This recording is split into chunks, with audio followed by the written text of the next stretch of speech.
Warga Pandeglang pastinya udah familiar dengan kuliner tradisional yang satu ini, namanya kue pasung. Bentuknya kerucut segitiga yang cetakannya terbuat dari daun pisang. Daun pisang yang dibentuk segitiga itu direkatkan menggunakan lidi yang sudah ditajamkan pada kedua sisinya. Sehingga ketika direkatkan pada cetakan daun pisang tidak akan berlubang sama sekali dan adonan pasung tidak tumpah keluar atau menetes. Menurut tutur pitutur masyarakat, dulunya kue pasung disuguhkan dalam acara selamatan kematian di Pandeglang, yang mana pasung disimbolkan sebagai penopang atau pegangan, dan kue cucur yang berbentuk bulat lebar sebagai payung yang disangga oleh pegangan yang disimbolkan dengan kue pasung. Simbol tersebut dimaksudkan sebagai tempat berteduh agar orang yang sudah meninggal tidak kepanasan dan kehujanan. Di Kampung Citaman, Desa Kadumadang, Kecamatan Cimanu, Kabupaten Pandeglang misalnya, masih ada penjual kue tradisional yang masih melestarikan makanan tradisional.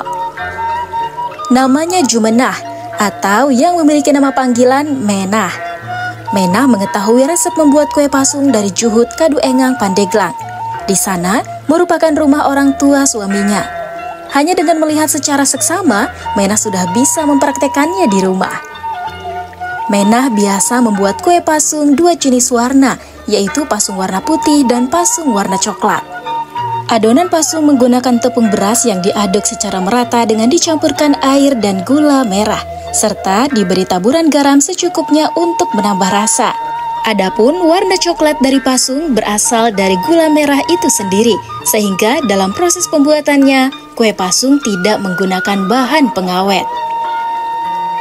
Berikutnya, setelah adonan jadi, siapkan asepan berbentuk kerucut dan susun cetakan pasung untuk memudahkan proses pengisian adonan dalam wadah pasung yang terbuat dari daun pisang. Satu persatu adonan dituangkan ke dalam cetakan daun pisang. Warna coklat dari adonan pasung terlihat saat adonan dituang.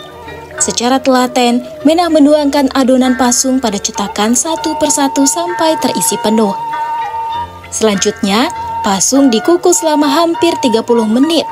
Apabila apinya stabil dan tidak meredup, maka kukusan pasung dapat matang sebelum 30 menit. Adonan dikukus menggunakan wadah seeng yang terbuat dari tembaga. Asepan yang berisi kue pasung terlihat mengepul dengan bara api yang membara. Tungku tradisional dari tanah liat berukuran besar dengan lubang satu menghiasi dapur tradisional Menah. Selanjutnya, proses pembuatan pasung putih hampir sama dengan pasung coklat. Bedanya, pasung putih diberi taburan goreng bawang dalam adonan sebelum dituangkan ke dalam cetakan pasung.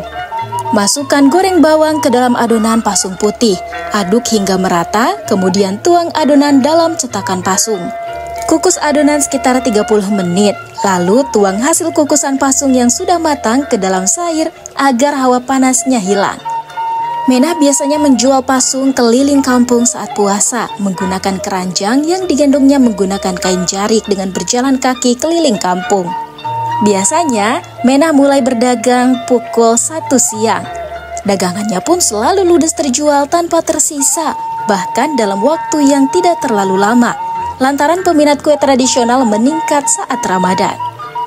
Demikian proses pembuatan dan informasi seputar pembuatan kue pasung.